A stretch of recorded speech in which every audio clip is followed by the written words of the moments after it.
भारत माता की। भारत माता की।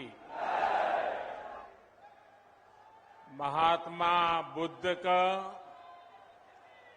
पावन धरती सिद्धार्थनगर में हम आप सभा का प्रणाम करीत है।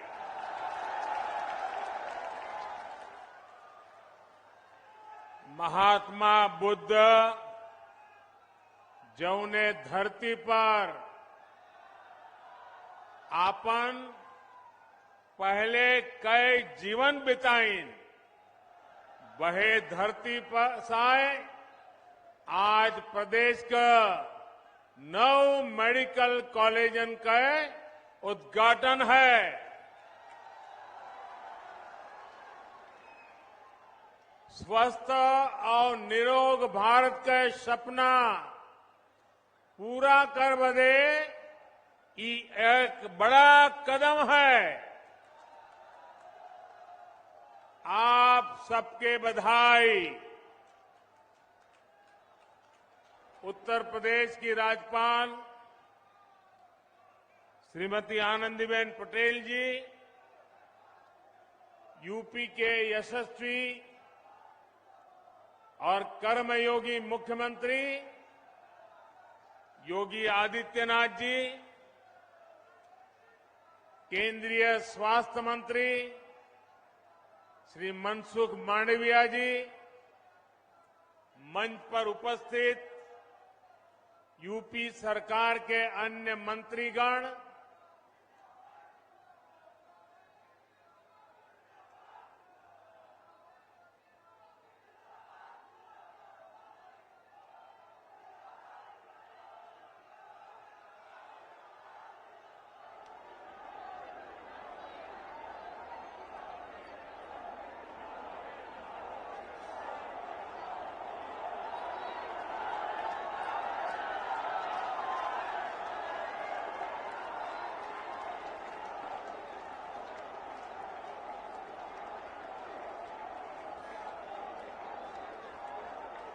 संतोष हो गया? अगर संतोष हो गया तो बैठिए। देखिए, आपको मैंने पूरा अवसर दे दिया।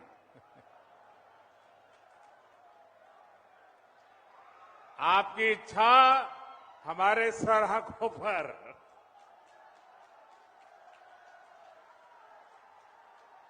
तब आप इजाजत दे तो मैं शुरू करूं। आपकी इजाजत है? आपको नारे वगैरह संतोष हो गया ना? आपके इस प्यार के लिए हम सब आपके बहुत आभारी हैं। लेकिन अब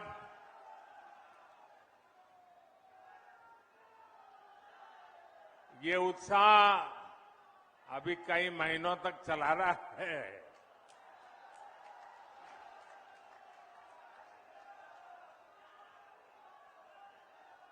जिन अन्य स्थानों पर नए मेडिकल कॉलेज बने हैं, वहां उपस्थित यूपी सरकार के मंत्रीगण, कार्यक्रम में मौजूद सभी सांसद, विधायक, अन्य जनप्रतिनिधि और मेरे प्यारे भाइयों और बहनों, आज का दिन पूर्वांचल के लिए, पूरे उत्तर प्रदेश के लिए आरोग्य की डबल डोज लेकर आया है। आपके लिए एक उपहार लेकर आया है। यहां सिद्धार्थनगर में यूपी के 9 मेडिकल कॉलेज का लोकार्पण हो रहा है। इसके बाद पूर्वांचल से ही पूरे देश के लिए बहुत जरूरी ऐसा मेडिकल इंफ्रास्ट्रक्चर की एक बहुत बड़ी योजना शुरू होने जा रही है और उस बड़े काम के लिए मैं यहां से आपका आशीर्वाद लेने के बाद, इस पवित्र धरती के आशीर्वाद लेने के बाद, आपसे संवाद करने के बाद काशी जाऊंगा और काशी में उस कार्यक्रम को लॉन्च करूंगा।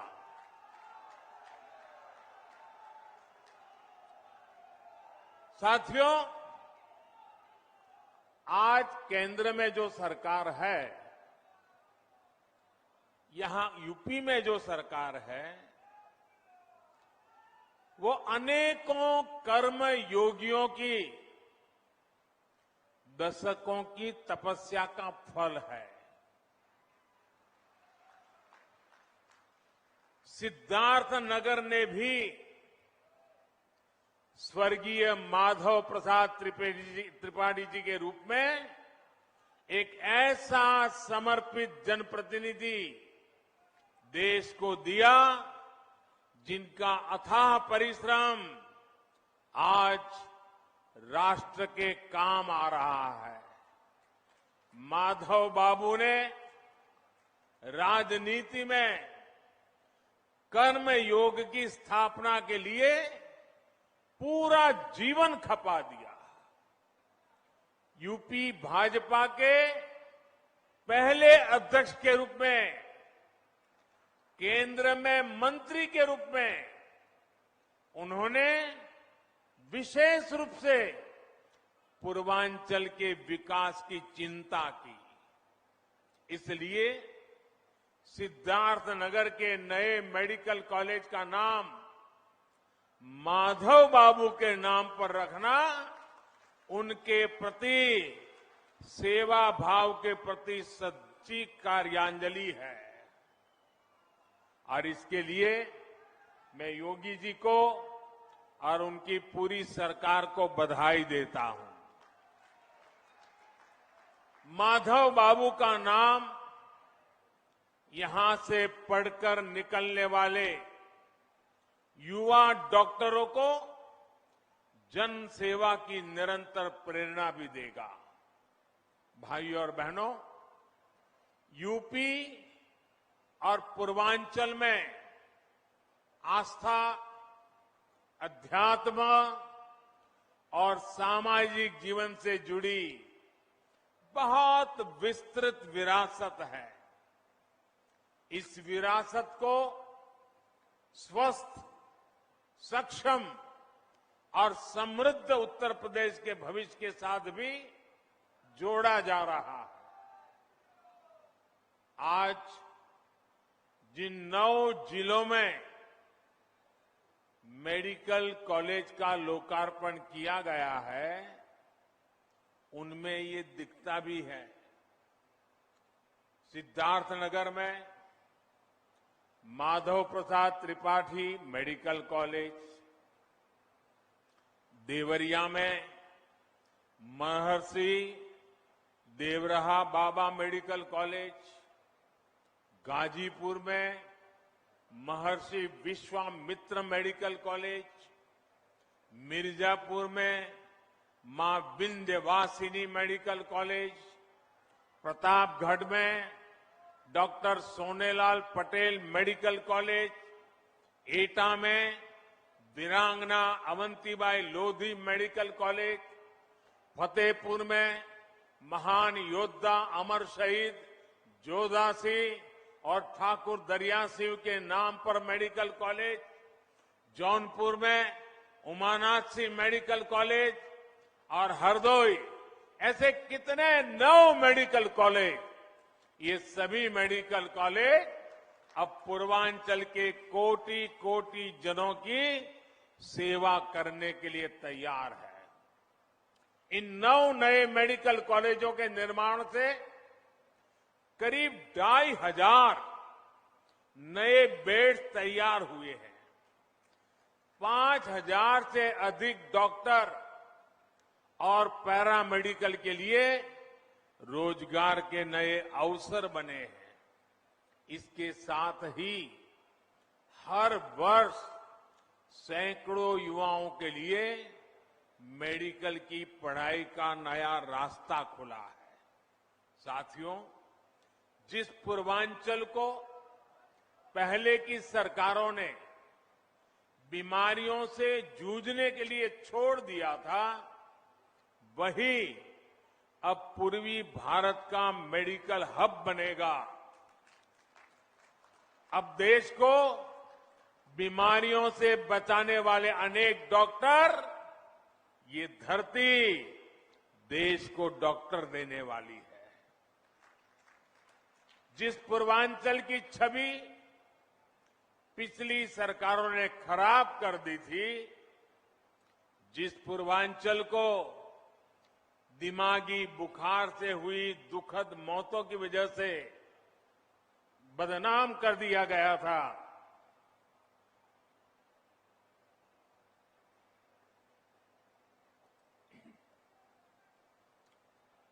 वही पूर्वांचल, वही उत्तर प्रदेश पूर्वी भारत को सेहत का नया उजाला देने वाला है। साथियों, यूपी के भाई बहन भूल नहीं सकते कि कैसे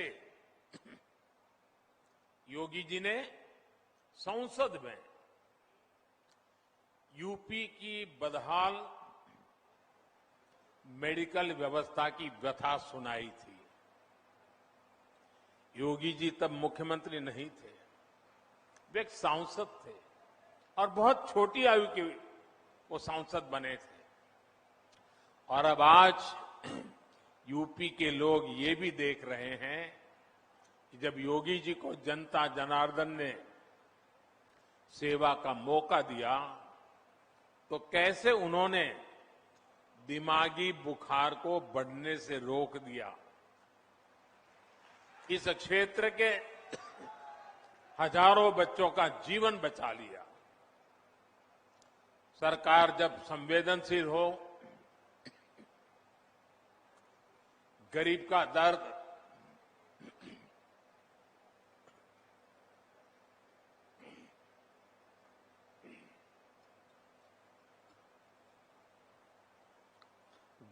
दर्द समझने के लिए मन में करुणा का भाव हो, तो इसी तरह का काम होता है। भाइयों और बहनों, हमारे देश में आजादी के पहले और उसके बाद भी मूलभूत चिकित्सा और स्वास्थ्य सुविधाओं को कभी प्राथमिकता नहीं दी गई। अच्छा इलाज चाहिए तो बड़े शहर जाना होगा, अच्छे डॉक्टर से इलाज कराना है तो बड़े शहर जाना होगा। रात बिरात किसी की तबीयत खराब हो गई तो गाड़ी का इंतजाम करो और लेकर भागो शहर की तरफ। हमारे गांव देहात की यही सच्चाई रही है। गांवों के कस्बों में जिला मुख्यालय तक में बेहतर स्वास्थ्य सुविधाएं मुश्किल से ही मिलती थी। इस कष्ट को मैंने भी भोगा है, महसूस किया है। देश के गरीब, दलित, शोषित, वंचित, देश के किसान, गांवों के लोग, छोटे छोटे बच्चों को सीने से लगाए इधर उधर दौड़ रही माताएं, हमारे बुजुर्ग जब स्वास्थ्य की बुनियादी सुविधाओं के लिए सरकार की तरफ देखते थे तो उन्हें निराशा ही हाथ लगती थी। इसी निराशा को मेरे गरीब भाई बहनों ने अपनी नीति मान लिया था। जब 2014 में आपने मुझे देश की सेवा का अवसर दिया, तब पहले की स्थिति को बदलने के लिए हमारी सरकार ने दिन रात एक कर दिए। जनमानस के कष्ट को समझते हुए, सामान्य मानवी की पीड़ा को समझते हुए, उसके दुख दर्द को साझा करने में हम भागीदार बने। हमने देश के स्वास्थ्य सुविधाओं को सुधारने के लिए, आधुनिकता लाने के लिए एक महायज्ञ शुरू किया, अनेक योजनाएं शुरू की। लेकिन मुझे इस बात का हमेशा अफसोस रहेगा कि यहां पहले जो सरकार थी उसने हमारा साथ नहीं दिया। विकास के कार्यों में वो राजनीति को ले आई, केंद्र की योजनाओं को यहां यूपी में आगे नहीं बढ़ने दिया गया। साथियों, यहां अलग अलग आयु वर्ग के बहन भाई बैठे हैं। क्या कभी किसी को याद पड़ता है, और याद पड़ता है तो मुझे बताना, क्या किसी को याद पड़ता है कि उत्तर प्रदेश के इतिहास में कभी एक साथ इतने मेडिकल कॉलेज का लोकार्पण हुआ हो? हुआ है कभी? नहीं हुआ है ना। पहले ऐसा क्यों नहीं होता था और अब ऐसा क्यों हो रहा है? इसका एक ही कारण है, राजनीतिक इच्छा शक्ति और राजनीतिक प्राथमिकता। जो पहले थे उनकी प्राथमिकता अपने लिए कमाना और अपने परिवार की तिजोरी भरना था। हमारी प्राथमिकता गरीब का पैसा बचाना, गरीब के परिवार को मूलभूत सुविधाएं देना। साथियों, बीमारी अमीर गरीब कुछ नहीं देखती है, उसके लिए तो सब बराबर होते हैं। और इसलिए इन सुविधाओं का जितना लाभ गरीब को होता है, उतना ही लाभ मध्यम वर्ग के परिवारों को भी होता है। साथियों, 7 साल पहले जो दिल्ली में सरकार थी और 4 साल पहले जो यहां यूपी में सरकार थी, वो पूर्वांचल में क्या करते थे? जो पहले सरकार में थे वो वोट के लिए नहीं, डिस्पेंसरी की कहीं छोटे छोटे अस्पताल की घोषणा करके बैठ जाते थे। लोग भी उम्मीद लगाए रहते थे, लेकिन सालों साल तक या तो बिल्डिंग ही नहीं बनती थी, बिल्डिंग होती थी तो मशीन नहीं होती थी, दोनों हो गई तो डॉक्टर और दूसरा स्टाफ नहीं होता था। ऊपर से गरीबों के हजारों करोड़ रुपए लूटने वाली भ्रष्टाचार की साइकिल, ये भ्रष्टाचार की साइकिल 24 घंटे अलग से चलती रहती थी। दवाई में भ्रष्टाचार, एम्बुलेंस में भ्रष्टाचार, नियुक्ति में भ्रष्टाचार, ट्रांसफर पोस्टिंग में भ्रष्टाचार। इस पूरे खेल में यूपी में कुछ परिवारवादियों का तो खूब भला हुआ। भ्रष्टाचार की साइकिल तो खूब चली, लेकिन उसमें पूर्वांचल और यूपी का सामान्य परिवार पिसता चला गया। सही ही कहा जाता है, जाके पावन फटी बिवाई, जाके पावन फटी बिवाई, वो क्या जाने पीर पर आई। साथियों, बीते वर्षों में डबल इंजन की सरकार ने हर गरीब तक बेहतर स्वास्थ्य सुविधाएं पहुंचाने के लिए बहुत ईमानदारी से प्रयास किया है, निरंतर काम किया है। हमने देश में नई स्वास्थ्य नीति लागू की ताकि गरीब को सस्ता इलाज मिले और उसे बीमारियों से भी बचाया जा सके। यहां यूपी में भी 90 लाख मरीजों को आयुष्मान भारत के तहत मुफ्त इलाज मिला है। इन गरीबों के आयुष्मान भारत की वजह से करीब करीब 1000 करोड़ रुपए इलाज में खर्च होने से बचे हैं। आज हजारों जन औषधि केंद्रों से बहुत सस्ती दवाएं मिल रही हैं। कैंसर का इलाज, डायलिसिस और हार्ट की सर्जरी तक बहुत सस्ती हुई है। शौचालय जैसी सुविधाओं से अनेक बीमारियों में कमी आई है। यही नहीं, देश भर में बेहतर अस्पताल कैसे बने और उन अस्पतालों में बेहतर डॉक्टर और दूसरे मेडिकल स्टाफ कैसे उपलब्ध हो, इसके लिए बहुत बड़े और लंबे विजन के साथ काम किया जा रहा है। अब अस्पतालों का, मेडिकल कॉलेजों का भूमि पूजन भी होता है और उनका तय समय पर लोकार्पण भी होता है।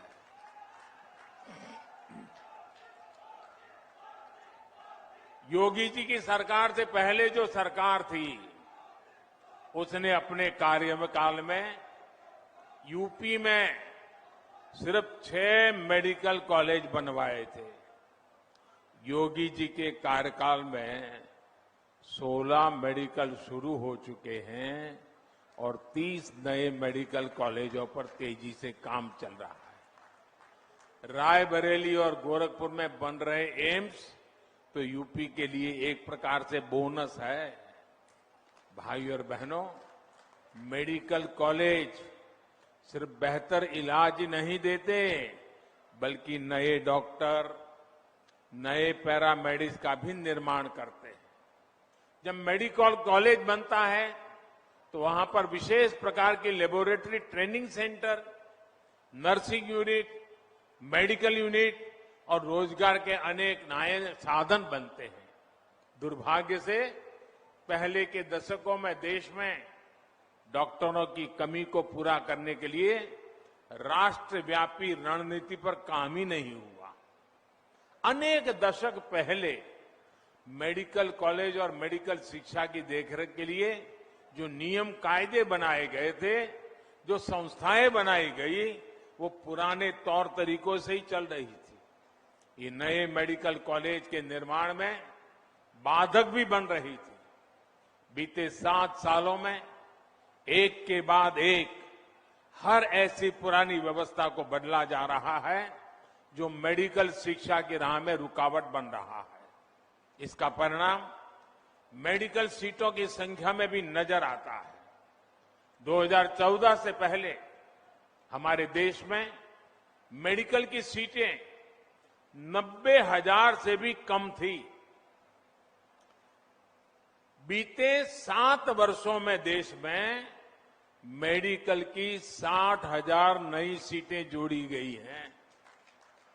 यहां उत्तर प्रदेश में भी 2017 तक सरकारी मेडिकल कॉलेजों में मेडिकल की सिर्फ 1900 सीटें थी, जबकि डबल इंजन की सरकार में पिछले 4 साल में ही 1900 नई सीटों से ज्यादा मेडिकल सीटों की बढ़ोतरी की गई है।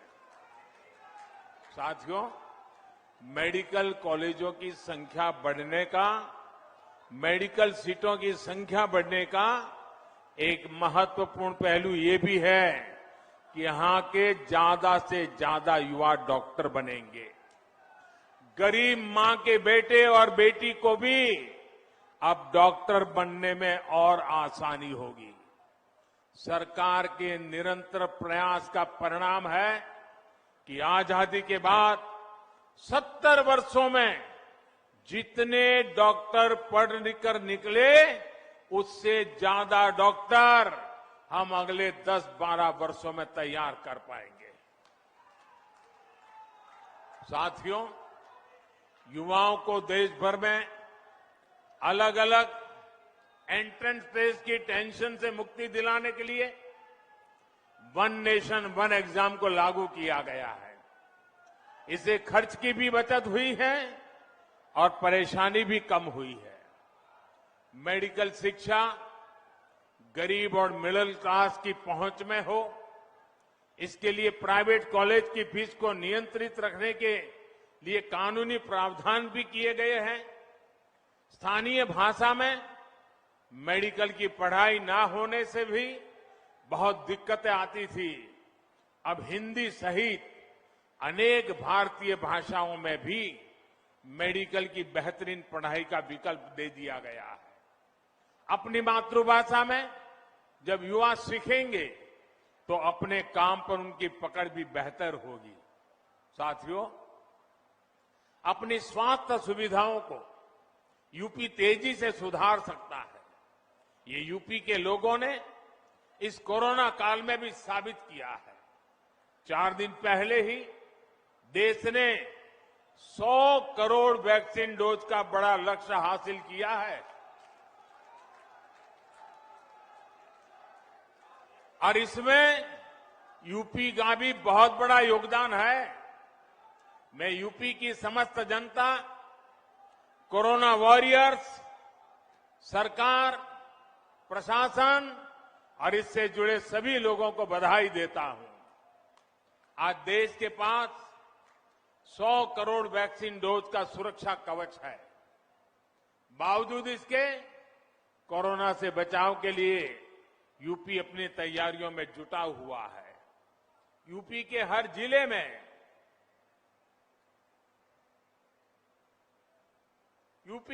जिले में कोरोना से निपटने के लिए बच्चों की केयर यूनिट या तो बन चुकी है या तेजी से बन रही है। कोविड की जांच के लिए आज यूपी के पास 60 से ज्यादा लैब्स मौजूद है। 500 से ज्यादा नए ऑक्सीजन प्लांट पर भी तेजी से काम चल रहा है। साथियों, यही तो सबका साथ, सबका विकास, सबका विश्वास और सबका प्रयास, यही तो उसका रास्ता है। जब सभी स्वस्थ होंगे, जब सभी को अवसर मिलेंगे, तब जाकर सबका प्रयास देश के काम आएगा। दीपावली और छठ का पर्व इस बार पूर्वांचल में आरोग्य का नया विश्वास लेकर आया है।